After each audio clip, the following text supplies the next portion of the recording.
This is going to be very hard, very hard for people to accept and eat. But here's a dinner that's not as good as Thanksgiving.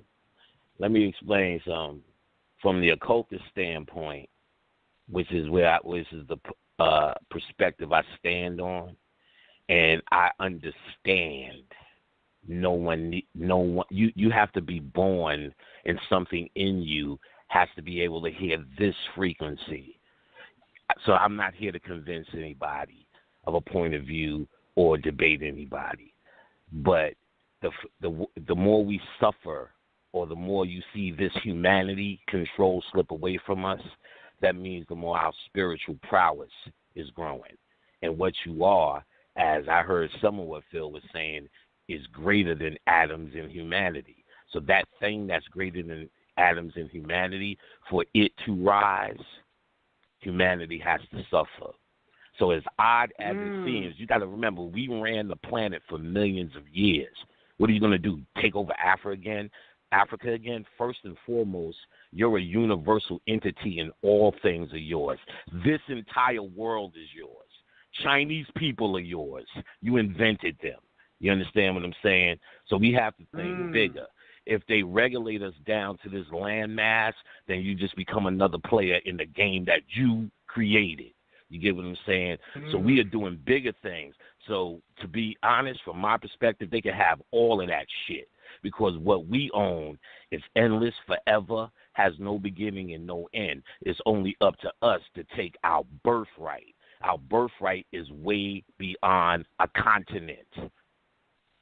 The Moors will tell you we were here already. So who are the Olmecs then? You get what I'm saying? Those people in Indus Kush, who are they? In India, but not what we now later day call Africans. We the gods and the goddesses. We create universes. This world is just something we pass through. That's the concept of the Masonic traveler. He understands you're passing through this world. You're not. People who take residence here need to figure out how to get Africa back, so they could sell more hair weaves than the Chinese people, the niggas. You get what I'm saying? They can figure that out all day. They can figure that out all day. That's people who need to be here and don't know it from who they are in a bigger perspective. Now, I get it. If you figure out a way we can make it easier for ourselves, I'm all in. I'm the first one there. But if we're trying to figure out this big economic takeover and why is it happening, it's happening because your spiritual prowess is growing. But we're just, while some of us are indulging and reaping the benefits from us, which is something that all of us can reap the benefits from, we still have our eye on our human quest. In fact, an inherited human quest that you were signed up for. You didn't come here to do this. You were told this is responsible for you to do as a black person, and all you're really doing is conceptualizing shit. Very few people are going there and doing shit, conceptualizing shit. Well, we'll get it back once we do that. Oh, we'll get the Chinese out if they only did that. And if we did that, that'll happen with that. But nothing's really happening.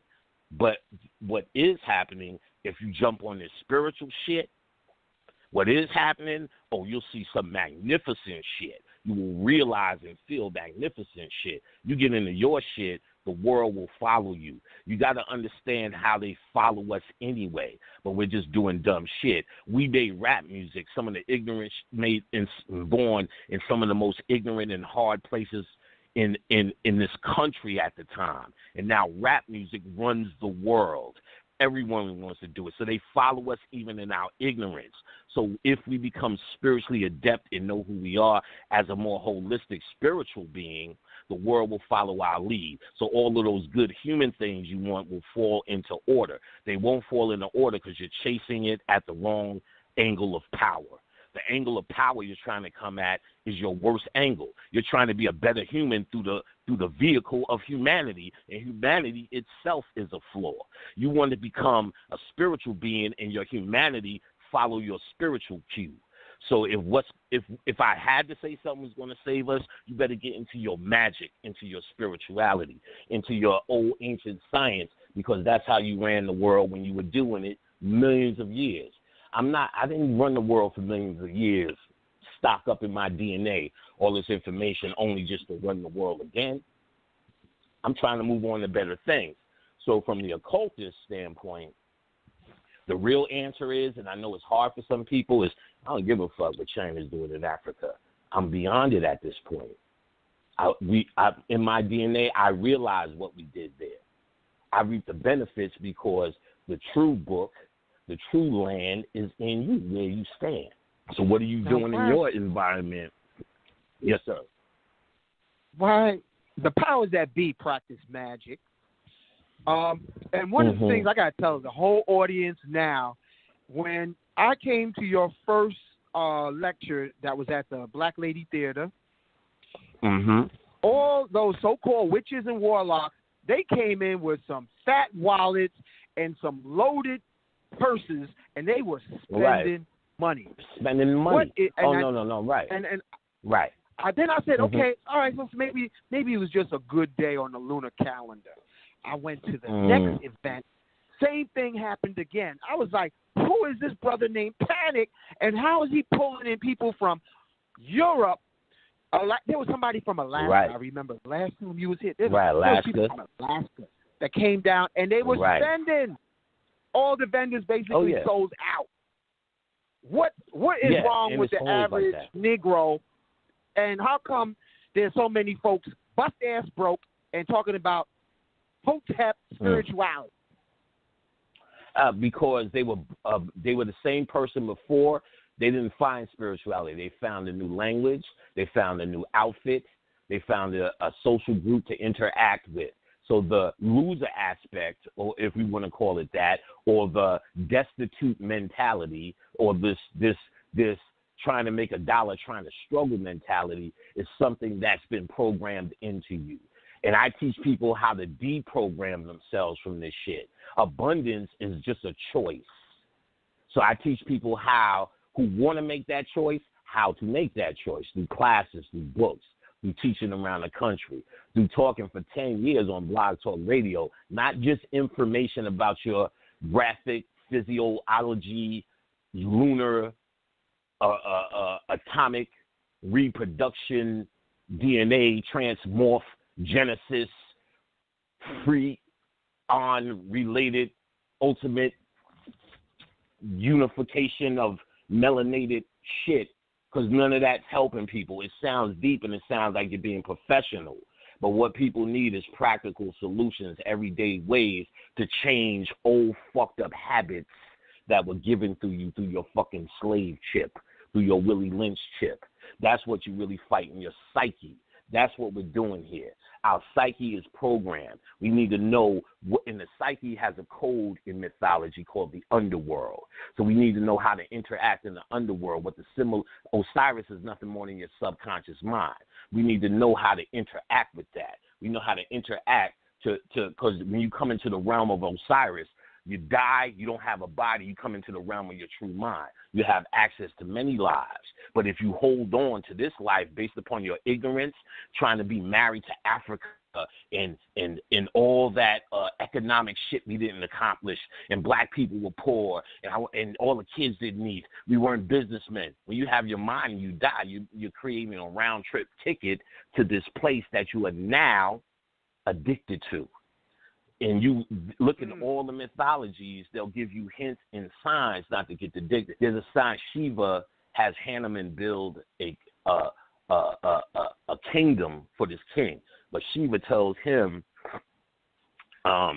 you can admire it once it's built, but don't live in it. He did. He had Hanuman come destroy it. And this was also played out in the movie Willy Wonka, the one with Johnny Depp, which was closer to the book. He made a chocolate kingdom for this king and said, don't live in it. But he did, and of course it melted. What they're trying to tell you in code, and there's many ways we could go in this, do not take residence here. That's what this idea of I'm the traveler, I'm just passing through. It's not like you're traveling to different lands, that you understand that this is not your home. Africa is not your home. This planet, like any other planet, is something you pass through for the sake of alchemy, for spiritual alchemy. So what I hear is people trying to take residence here. So they're broke because if you take residence here, humanity itself is a broke energy. It's an energy that you need to eat every day.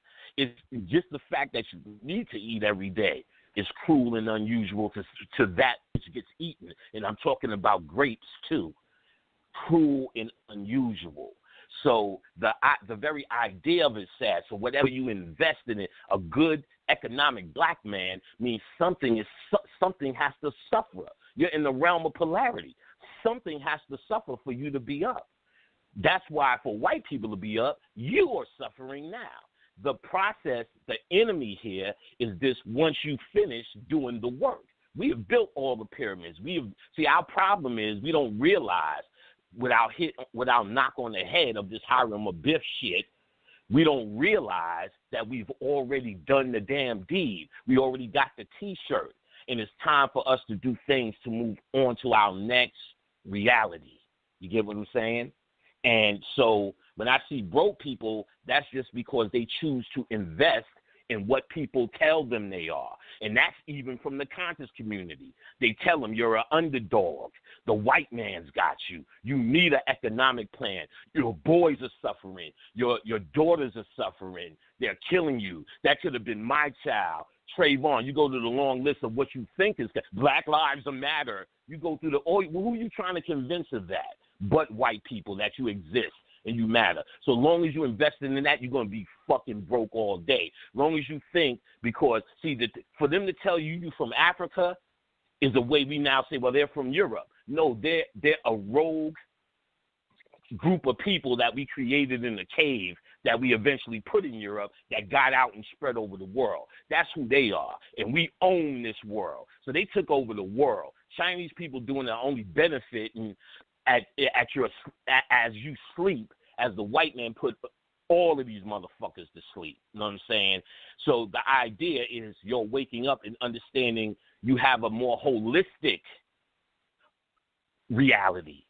And if you start to deal with that holistic reality, it fills in the blanks it puts humanity in its proper perspective. And once you see, you got humanity at the top of the list. Or not you, I'm just saying. Humanity's at the top of the list, and therefore humanity with its natural flaw, if you put it at the top of the list, you're always going to find a flaw. That's the law of rhythm. Every swing to the left is a swing to the right. So how are you going to stay on the left and talk about I'm running Africa? When our law of Tahuti, fourth or fifth law, the law of rhythm, says whatever swing to the left, there's a swing to the right. You can deal with it by the law of neutralization, which is a form of mental alchemy, but ultimately you cannot annul or stop this principle. So for the years that we up and we ran this shit, it's got to be this term. That's the law you say is real. By Tahuti. That's the law. There's a law of polarity. Like and like is unlike. Place where duality has to exist at the same time. That's your law. So how are you mad when you're on the other side of it? You're really just trying to figure out how to keep. See, you got the key is the occultist knows to get off this fucking swing of rhythm, of left and right. We have to lose the addiction of humanity, lose this pride thing. How do we get back Africa? We were Africans. No, we're every fucking thing. We're everything. General Shang came over and started the Chinese. And they get his name from Shango. You get what I'm saying? There's niggas that started. This is all of ours. So let's stop playing ourselves cheap. Everything here is ours. You know what I'm saying? Including the people that we think is taking us over. We created them. We gave them their culture. What we need to do is step up and take control of the vehicle again, and you need to do it with our African science, not our African pride. You know what I'm saying? All this goddamn pride at what you never did. You know what I'm saying? Oh, we had your ass lived in Queens, nigga. Your ass lived in fucking Mississippi, nigga. You ain't did shit. I don't give a fuck how many times you went to visit. You ain't did shit. You ain't from it. You from here. And you're here for a reason. You chose to come here for a reason. Work it out, nigga. Like I said, everything including every Negro in Africa, wants to be the Negro in America, and that's facts. We turn our head backwards, they turn their hat backwards. We wear our pants off their ass, they wear their pants off their ass. We start doing the butt, they start doing the butt. So in our ignorance, they're following us. Imagine if we get our sense. That to get our sense is an internal plight. So when I started teaching 10 years ago of people how to internalize some of these things with methodologies so they can have their own personal realizations. And your personal realizations ain't up for debate. Every prescription is different, but you have to find your own prescription. There's nothing outside of you that's going to save you. All things you need dwell within. You just need to know how to walk within that underworld and reach in, take it out. Reach in, take it out, and make it manifest. And when you do that with all your heart, as a pure heart person with no intention, you'll find your humanity is begging to save itself. It doesn't exist only but what you put into it. So when you start ignoring it, it starts to serve you. So I teach my students how humanity can be used to serve them instead of them serving humanity. You get what I'm saying? And when they did that, they find out prosperity ain't nothing. You get what I'm saying? And I know I go on rants. Yes.